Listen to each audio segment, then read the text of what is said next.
இனிமையான குழந்தைகளே, தந்தையின் மூலம் நீங்கள் அடைந்திருக்கும் சிருஷ்டியின் முதல் இடை கடையின் ஞானம் புத்தியில் வைத்திருக்கிறீர்கள்.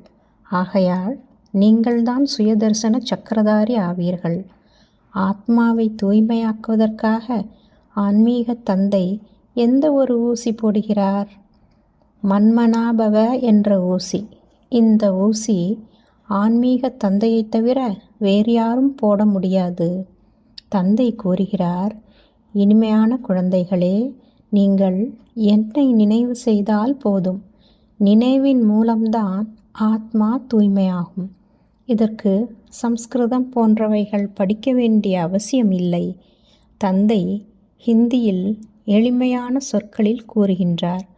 ஆன்மீக தந்தை நம்மை தூய்மையாக்குவதற்காக யுக்தி கூறிக்கொண்டிருக்கிறார் என்ற நம்பிக்கை ஆத்மாவிற்கு எப்போது ஏற்பட்டு விடுகிறதோ அப்போது விகாரங்களை விட ஆரம்பித்து விடும்.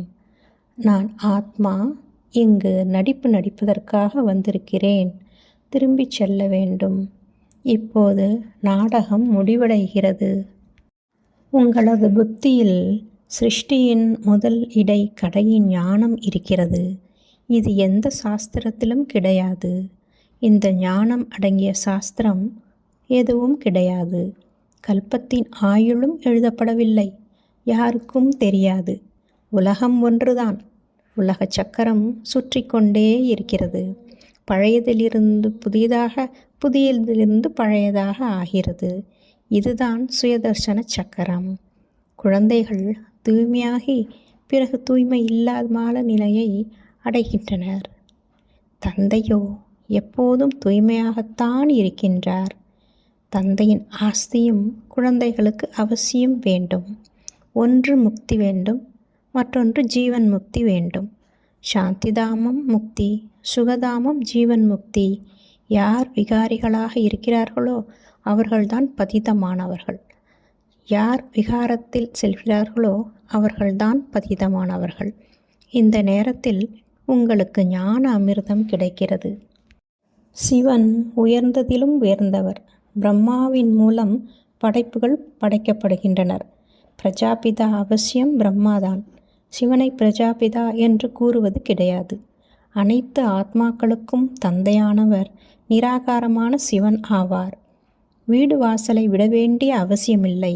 இல்லற மார்க்கத்தில் இருந்து கொண்டே தூய்மையாக இருக்க வேண்டும். என் ஒருவனை நினைவு செய்தால் உங்களது விகர்மங்கள் விநாசம் ஆகிவிடும். இதுதான் யோகா. இதன் மூலம் கரைகள் நீங்கி விடுகிறது. நீங்கள் சதோ பிரதானமாக ஆகிவிடுவீர்கள். இது ஆன்மீக ஞானமாகும். சாஸ்திரங்களில் உலகாய ஞானம் உள்ளது. ஆத்மாவிற்குத்தான் ஞானம் தேவைப்படுகிறது. சிவபாபாவின் ஆஸ்தி பிரம்மாவின் மூலம் கிடைக்கிறது. பிரம்மாவின் மூலம் விஷ்ணுபுரியின் ஸ்தாபனை ஆகிறது. நல்லது. மன்மனாபவ. தன்னை ஆத்மா என உணர்ந்து ஆத்மாவின் தந்தையான பரமாத்மாவை அன்போடு நினைவு செய்தால் ஆத்மாவில் இருக்கும் 63 ஜென்மங்களின் பாவ கர்மங்கள் அழிந்து போகின்றன. ஓம் சாந்தி.